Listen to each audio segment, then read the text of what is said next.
একদিকে ব্যয় কমানোর জন্য সরকার নিচ্ছে নানা পদক্ষেপ, অন্যদিকে ৩ কোটি টাকা খরচ করে জনসংখ্যার রিপোর্ট লেখা শিখতে বিদেশ যেতে চান ১৪০ জন কর্মকর্তা। বিষয়টি সামনে আসার পর নতুন করে আলোচনা শুরু হয়েছে বিভিন্ন মহলে। বৈশ্বিক অর্থনীতির এমন বৈরী অবস্থার মধ্যেও কেন এত টাকা খরচ করে রিপোর্ট লেখা শিখতে বিদেশ যেতে মরিয়া কর্মকর্তারা, তা নিয়েও প্রশ্ন তুলেছেন অনেকেই। দৈনিক আগামীর সময়ের এক প্রতিবেদনে এসব তথ্য তুলে ধরা হয়েছে।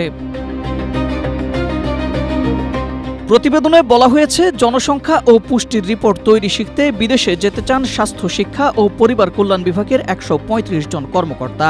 সেই সঙ্গে বিদেশে উচ্চতর ডিগ্রি নিতে চান আরও ৫ জন। এজন্য চাওয়া হয়েছে প্রায় ৩ কোটি টাকা। স্ট্রবেরি সুপার ডটেড ও ক্লাসিক ভ্যারিয়েন্ট সেন্সেশন জাগুক শিহরণ। এদিকে ইরান, যুক্তরাষ্ট্র ও ইউক্রেন রাশিয়ার যুদ্ধের কারণে বিশ্বব্যাপী অর্থনৈতিক যে প্রভাব পড়েছে তা সামাল দিতে বাংলাদেশ সরকারের পক্ষ থেকে সরকারি প্রকল্পগুলোতে ব্যয় সংকোচনের উদ্যোগ নেওয়া হয়েছে।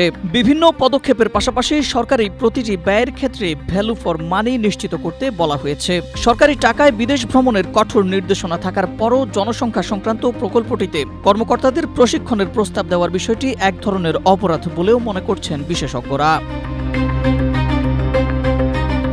তবে শুধু বিদেশ ভ্রমণ নয়, এর সঙ্গে ২০০টি এসি ক্রয় এবং গবেষণা খাতে ৩০ কোটি টাকার প্রস্তাবও আছে এতে। তবে আশার কথা হচ্ছে, গত ২২ জুন পিএসসি সভায় প্রস্তাবের বিষয়ে জানতে চাওয়া হয় প্রকল্প সংশ্লিষ্টদের কাছে। শেষ পর্যন্ত সরকারি নির্দেশনা মেনে এ খাতগুলোই যৌক্তিক পর্যায়ে বরাদ্দ ধরে ডিডিপি সংশোধনের জন্য ফেরত পাঠানো হচ্ছে।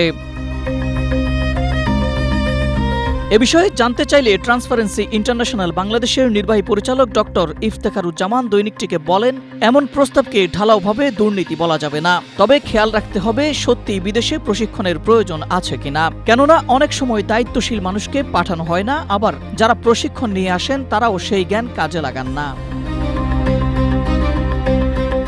Ahmed Imtiaz, Asia post.